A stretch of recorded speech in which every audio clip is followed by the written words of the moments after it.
Bom, gente, nós vamos dar continuidade à nossa série que foi iniciada na semana passada, mesmo com a presença do Jorge Camargo aqui, e eu espero que você tenha conseguido levar para casa algumas percepções interessantes sobre o que a Bíblia diz a respeito do uso da nossa língua, do uso da nossa boca, que com certeza tem um potencial muito construtivo quando usado da maneira correta, mas também possui um potencial destrutivo muito grande.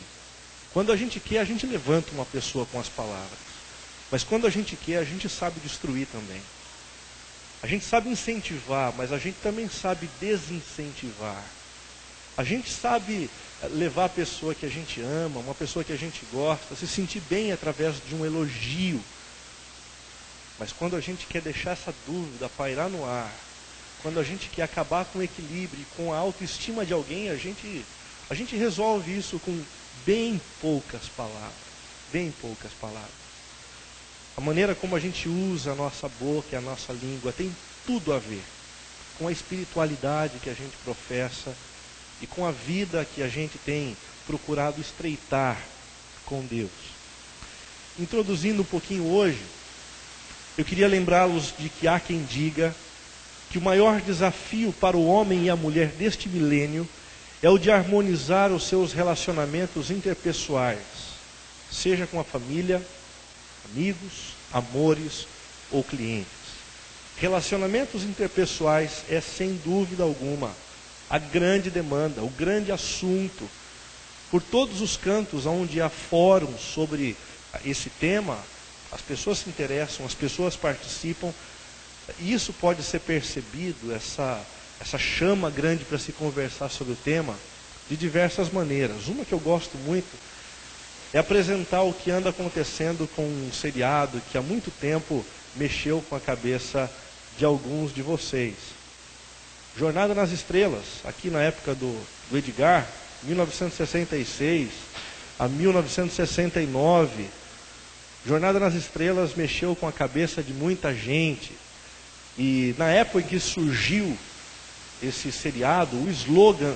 Edgar, você lembra o slogan do Star Trek? Não é do seu tempo?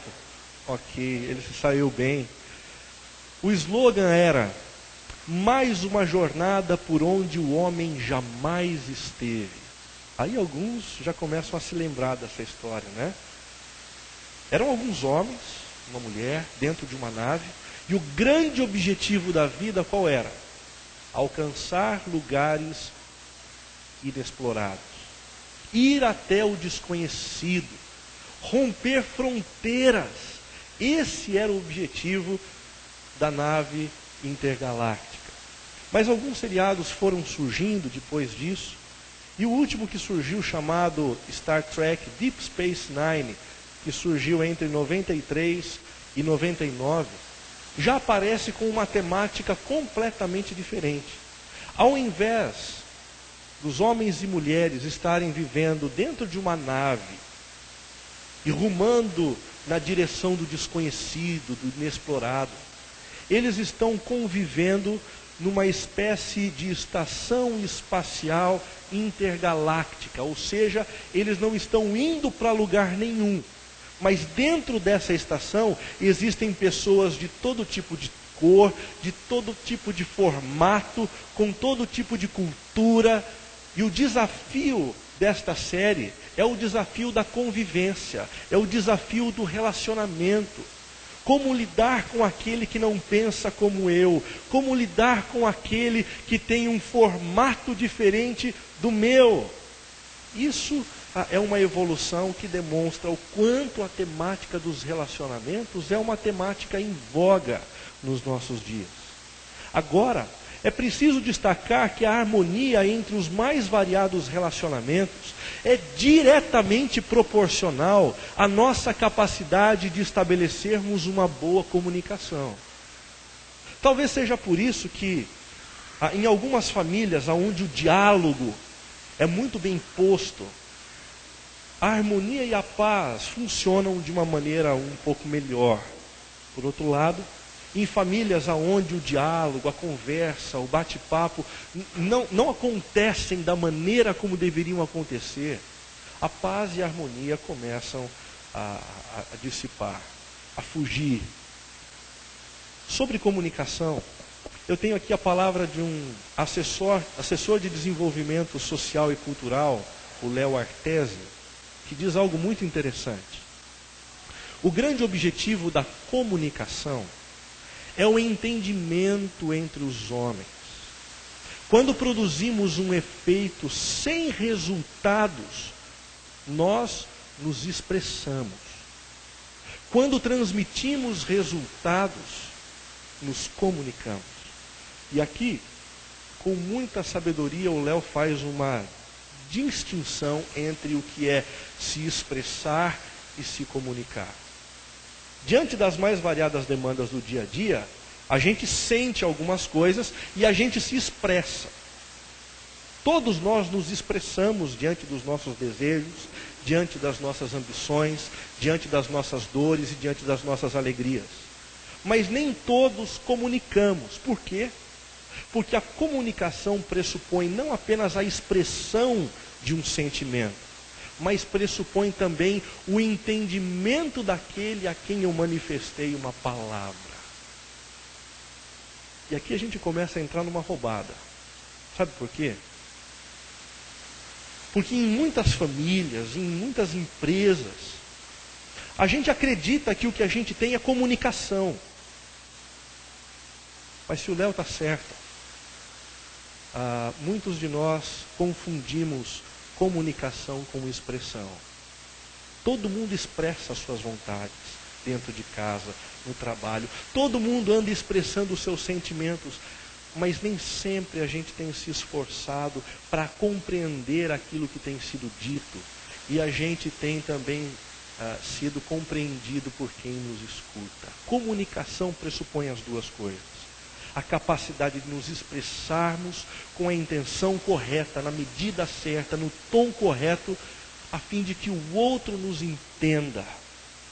Havendo entendimento, há então a comunicação. Contudo, o problema da nossa comunicação não reside simplesmente no fato de que não sabemos usar as palavras. Não é uma questão simplesmente neurolinguística. Segundo Jesus, as nossas palavras, aquelas que normalmente nós consideramos fortuitas, fruto do acaso, revelam o conteúdo do nosso coração. Isso nós vimos exatamente na semana passada, enquanto nós conversávamos sobre as palavras que destroem e as palavras que edificam. Jesus, muito bem intencionado, parte na direção de algumas pessoas e começa a ministrar cura a eles. Jesus alivia a dor de muita gente. E no meio de todas aquelas curas, alguns religiosos se aproximam de Jesus e dizem: Jesus, o que você está fazendo com o poder de Beelzebu, o príncipe dos demônios. Uma palavra destrutiva. Uma palavra que não vem para construir absolutamente nada. Uma palavra motivada pela inveja. Uma palavra com um viés mentirosa e tudo mais. É exatamente quando Jesus recebe essa palavra destrutiva e lida com ela de maneira sábia, que ele começa a mostrar o caminho das palavras que realmente edificam. Hoje, a gente vai conversar um pouquinho sobre uma outra natureza de palavras. Nós vamos conversar sobre as palavras que afastam e as palavras que aproximam. Para isso, deixa eu contar para vocês a teoria de um homem chamado Gilberto Dinucci.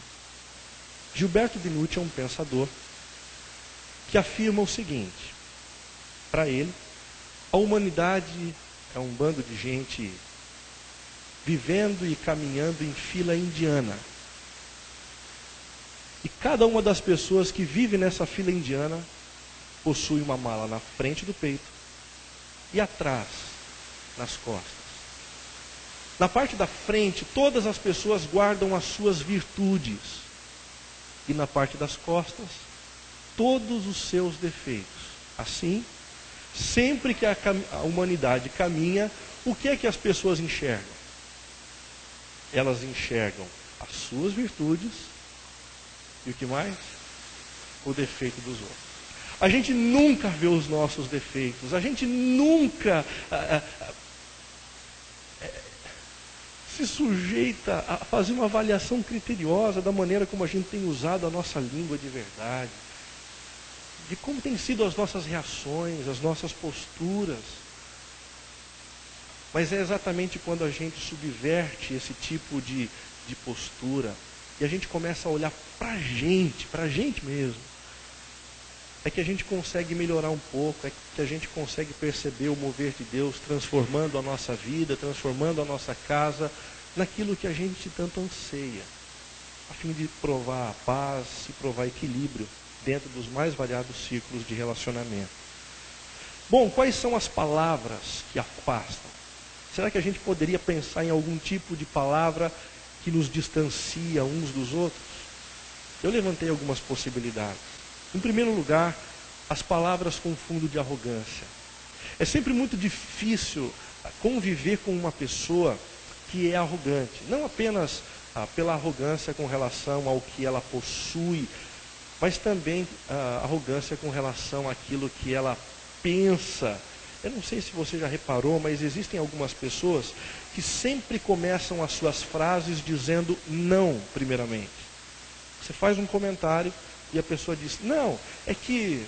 E ela segue o pensamento dela, você fica com aquela sensação de, puxa vida, mas foi exatamente o que eu disse. Aí você continua a conversa, faz um comentário e a pessoa diz, não, é que... Um vício de linguagem. Mas a pessoa sempre começando com não, não, não. Uma postura arrogante. Uma postura onde só há espaço para suas colocações. Uma postura onde só há espaço para a sua maneira de colocar as coisas e de ver o mundo. Palavras com fundo de arrogância, elas afastam demais as pessoas umas das outras. Em segundo lugar, nós podemos destacar as palavras com fundo de pessimismo. Como é duro você conviver com uma pessoa que vive com uma nuvenzinha negra na cabeça. E quando você começa a pensar num plano novo, num caminho diferente, numa nova alternativa, e você compartilha isso, a pessoa diz, eu acho que não vai dar certo. Eu acho que vai chover. Eu acho que a gente vai chutar o pé da cama. Sempre é alguma coisa problemática e nunca algo que nos leva para frente, que nos motiva. Um fundo terrível de pessimismo.